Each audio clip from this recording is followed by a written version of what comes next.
चुनाव ची घड़ा छाप क्रम संख्या 3 पर बटन दबाकर भारी से भारी मतों से विजयी बनावे, वार्ड सदस्य बनावे। घड़ा छाप जिंदाबाद जिंदाबाद जिंदाबाद। नली गली होई पकी कहरन खूब करी है ये विकास, छोड़ी आली जाली कैंडिडेट नेता चुने के बड़े खास।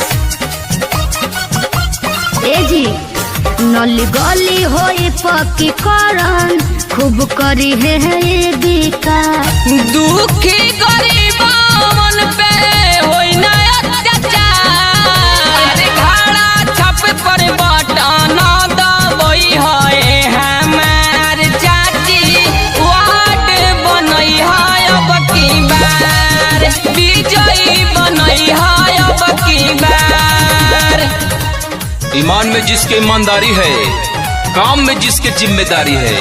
जी हाँ, ईमान में जिसके ईमानदारी है, काम में जिसके जिम्मेदारी है, ऐसी साफ सुथरी छवि वालों को चुनाव जितवाने में समझदारी है। घड़ा छाप जिंदाबाद जिंदाबाद जिंदाबाद।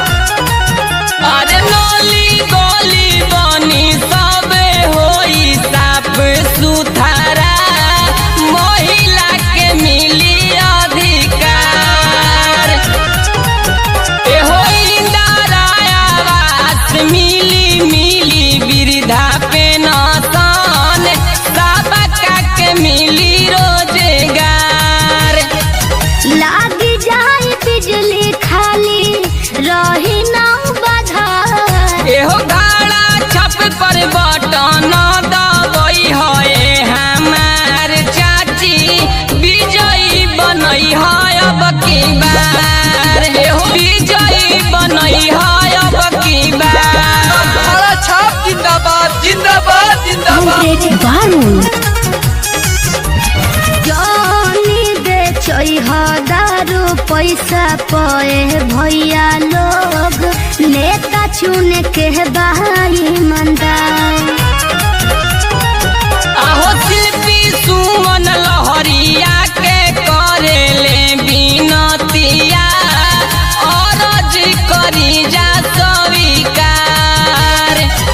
दुखी गरीबन पे होई ना अत्याचार। घड़ा छाप पर बटन दबई है हमार चाची, वार्ड बनई है अब की बार, विजयी बनई है अब की बार। गली होई पकी करन खूब करी है ये विकास, छोड़ी आली जाली कैंडिडेट नेता चुने के बड़े खास। अरे घड़ा छाप पर बटन